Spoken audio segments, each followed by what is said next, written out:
Here's a quick tutorial on how I made this image. So the first thing you're going to need to do is add your text, and for this particular design, the chunkier the font, the better the end result is going to be.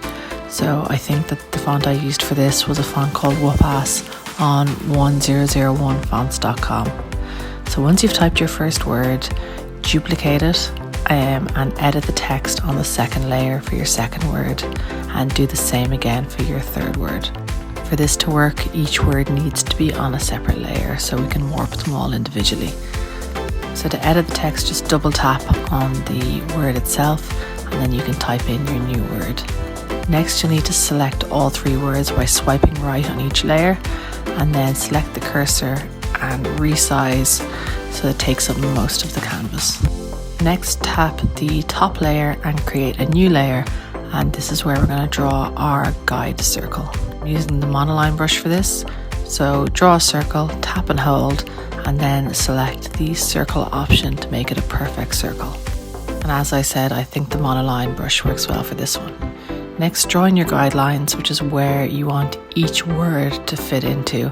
So that top section is where we'll have the word practice, the middle section is makes, and the bottom section is where we'll have the word perfect. So next we're going to edit our word practice, and you can deselect perfect and makes just so you can see more clearly what you're doing. Select the cursor, center the word on the section as best you can, and click warp and advanced mesh.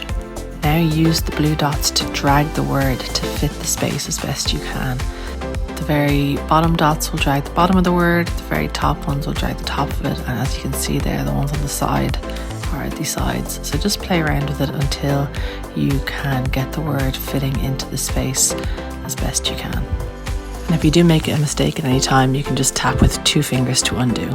So once you're done and you tap the layers, it'll automatically rasterize that layer, meaning you can no longer edit the text. So select the second word, which is makes, and then you're going to do exactly the same thing by selecting warp, advanced mesh, and then dragging the word to fit the area as best you can.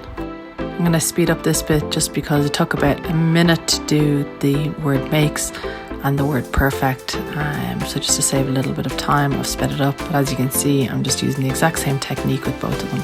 So once you've done your 3 words, you can delete the top layer with your circle and your guidelines and create a new layer. You don't have to do this next part, but I find it just sped up the process. So if you want to, you can duplicate the monoline brush, select properties and increase the max size a bit and click done. And now you can create coloured blobs of whatever colours you want on this new layer.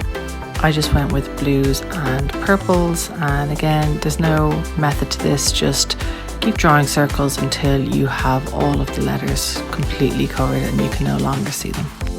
You can just use one colour if you want, you can draw a picture, or you can just replicate the same colours over and over.